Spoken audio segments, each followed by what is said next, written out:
मंडळी, 19 मार्चला आहे गुढीपाडवा आणि या दिवशी गुढी उभारण्याचा शुभ मुहूर्त काय असणार आहे ते बघूया.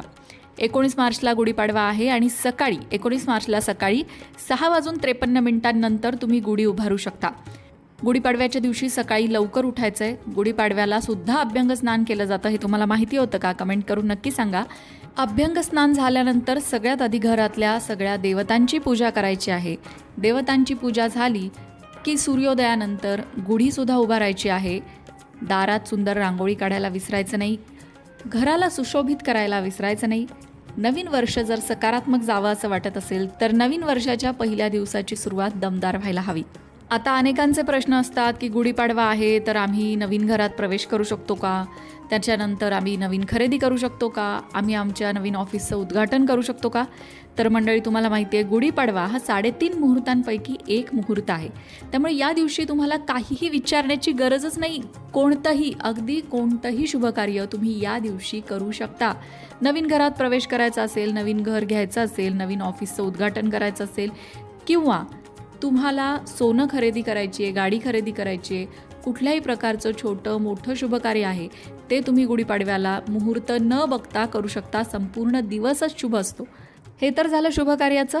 पण नवीन वर्ष सुरू होत आहे. हे येणारं वर्ष तुमच्यासाठी कसं असणार आहे हे तुम्हाला जाणून घ्यायचं असेल तर आपल्या लोकमत भक्ती चॅनलवर एक व्हिडिओ आहे. त्यामध्ये तुमच्या राशीनुसार गुढीपाडव्यापासून सुरू होणारं हे नवीन वर्ष तुमच्यासाठी कसं असणार आहे हे सांगण्यात आलं आहे. त्या व्हिडिओची लिंक तुम्हाला डिस्क्रिप्शन बॉक्समध्ये मिळेल. तो व्हिडिओ नक्की बघा. आता बोलूया गुढीपाडव्याला जो स्पेशल नैवेद्य केला जातो किंवा गुढीला जी लिंबाची पानं लावली जातात त्याबद्दल. गुढीचा नैवेद्य आयुर्वेदाचार्य सुश्रुताने चरक संहितेत सांगितल्याप्रमाणे आयुर्वेदिक औषध म्हणून कडुलिंबाची कोवळी पानं, फुलं, गूळ, साखर, मिरे, जिरे, हरभऱ्याची डाळ, ओवा, हिंग, धने, मीठ यांचं मिश्रण एकत्र वाटून प्रत्येकाला थोडा थोडा प्रसाद म्हणून देतात. यासाठी की जरी आयुष्याची किंवा दिवसाची किंवा वर्षाची सुरुवात कडू झाली तरी शेवट गोड व्हावा, हाच संदेश यातून मिळतो. खरं तर हे चूर्ण रोज चमचाभर घेतल्यास आयुष्यभर निरोगी आयुष्याचा लाभ होतो.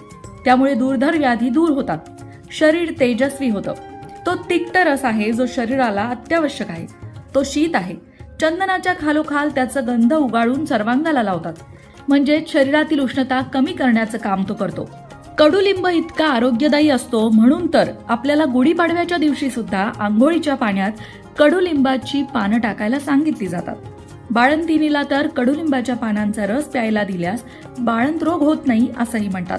कडू गोड जीवनात अनेकदा येतात. ते गिळून टाकायची सवय व्हावी म्हणून म्हणतात की व्यवहारात नेहमी